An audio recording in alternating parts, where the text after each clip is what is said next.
மாறுச்சு. இந்த மனநிலை இங்க நல்லா இருக்கல. இந்த மனநிலை எப்பவுமே உங்களுக்கு இருக்கணும். நான் ஏற்கனவே தண்டிக்கப்பட்டுட்டேன், நான் ஏற்கனவே தண்டிக்கப்பட்டுட்டேன். எல்லாம் சொல்லுங்களேன் ஒரு 2 தடவை. நான் தண்டிக்கப்பட்டுட்டேன், நான் தண்டிக்கப்பட்டுட்டேன். ஆகையால் மறுபடியும் நான் தண்டிக்கப்பட வேண்டிய அவசியம் இல்லை.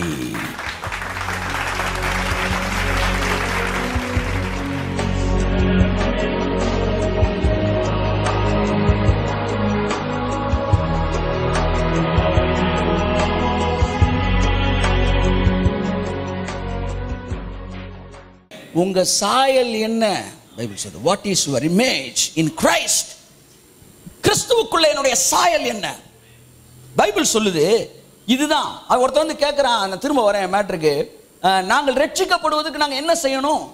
திரும்ப என்ன செய்யணும்ன்ற வார்த்தை வருது, வாசிங்க. அதற்கு அவர்கள், கர்த்தராகிய இயேசு கிறிஸ்துவை விசுவாசி. விசுவாசி. அதுக்கும் பதில் என்னதான்? விசுவாசி. விசுவாசி. அப்பொழுது நீயும் உன் வீட்டாரும். கையை தட்டுங்க ஒரு தடவை அவருக்கு. வீட்டிற்கு ஒரு மரம் வளர்ப்போம். நான் வீட்டுக்கு ஒரு விசுவாசி இருந்தா போதும், குடும்பமே ரட்சிக்கப்பட்டுரும். எங்க அம்மா இயேசு ஏற்றுக்கொண்டாங்க. அப்போஸ்தலர் 16:31 சொல்லுது, நீ விசுவாசித்தா நீ உன் குடும்பமும் ரட்சிக்கப்படும். நீ குடும்பமே ரட்சிக்கப்பட்டோம். பேரம்பேத்தி எல்லாருமே ஒரு கிறிஸ்டியன் ஜெனரேஷன் ஆயிட்டோம். உங்க வீட்டில் நீங்க ஒரு ஆள் போதும். அப்போஸ்தலர் 16:31 படி நீ விசுவாசி. விசுவாசியுங்கள்னு வரல, சிங்குலர்ல தொடங்குது விசுவாசி. எல்லாரும் ரட்சிக்கப்படுவார்கள், ப்ளூரல்ல முடியுது. நீங்க சிங்குலர்ல ஆரம்பிங்க, அவர் ப்ளூரல்ல முடிச்சு. சொல்லுங்க எல்லாம் சொல்லுங்க. சிங்குலர்ல ஆரம்பிக்கிறோம், ப்ளூரல்ல முடிப்போம். அல்லேலூயா. என்னை இழுத்து கொள்ளும் சிங்குலர், நாங்கள் ஓடி வருவோம் ப்ளூரல். ஆமேன்னு சொல்லுங்க. ஸோ இன்னைக்கு தனியாக இருக்கீங்களா? கவலைப்படாங்க. அப்போஸ்தலர் 16:31 படி உங்கள் குடும்பம் எல்லாம் ரட்சிக்கப்பட்டுருவாங்க. எல்லாருடைய மனதையும் தேவன் மாற்றுவார். நீங்கள் செய்ய வேண்டியது அவர் மாற்றுவார்னு விசுவாசிக்கிறது அவங்க வேலை. அல்லேலூயா. அப்போ என்ன செய்யணும்னு கேட்ட கேள்விக்கு அவர்கள் சொன்ன பதில் விசுவாசிக்க வேண்டும் என்பது. என் அன்பான தேவ ஜனமே, உங்களுக்கு நான் சொல்கிறேன், நீங்கள் என்ன செய்யணும்? நீங்களும் விசுவாசிக்கணும். என்ன விசுவாசிக்கணும்? இயேசு முடிச்சிட்டாரியா? இயேசு முடிப்பார் என்றால் நம்பிக்கை. நான் சொன்ன விசுவாசம் வேற, நம்பிக்கை வேற.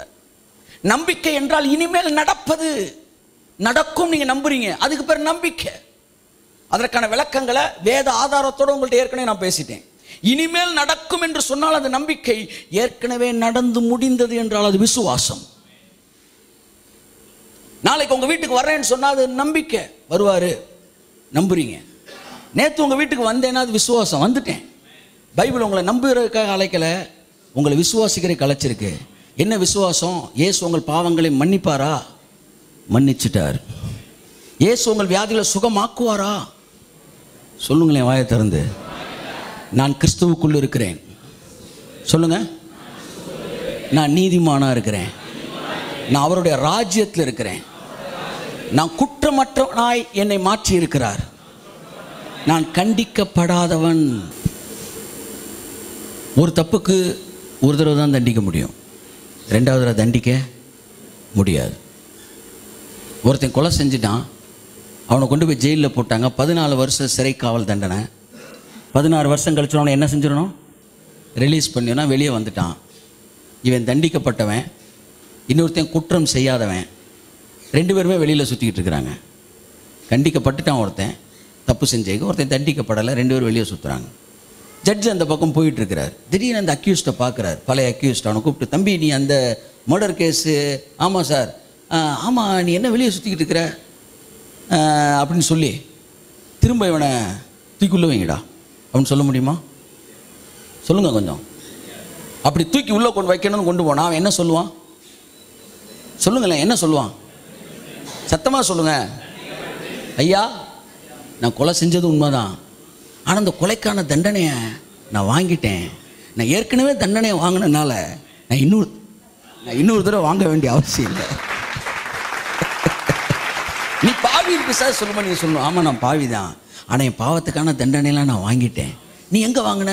நான் வாங்கலை, ஆனால் என் பேருக்கு இயேசு சிலுவையில் வாங்கிட்டார். கை தட்டு கொடுத்தவர்கள். அதுதான் கிறிஸ்தவம், அதுதான் கிறிஸ்டியானிட்டி, அதுதான் கிறிஸ்தவம். உங்கள் பாவங்களுக்கு நீங்கள் வாங்க வேண்டிய தண்டனை உங்க பேர்ல இயேசு வாங்கிட்டார். அதனால உங்க பேருக்கு டிக்கு விழுந்துருச்சு, உங்களுக்கான தண்டனை கொடுக்கப்பட்டுருச்சு. இந்த மனநிலை இங்க நல்லா இருக்கல. இந்த மனநிலை எப்பவுமே உங்களுக்கு இருக்கணும். நான் ஏற்கனவே தண்டிக்கப்பட்டுட்டேன், நான் ஏற்கனவே தண்டிக்கப்பட்டுட்டேன். எல்லாம் சொல்லுங்களேன் ஒரு 2 தடவை. நான் தண்டிக்கப்பட்டுட்டேன், நான் தண்டிக்கப்பட்டுட்டேன், ஆகையால் மறுபடியும் நான் தண்டிக்கப்பட வேண்டிய அவசியம் இல்லை.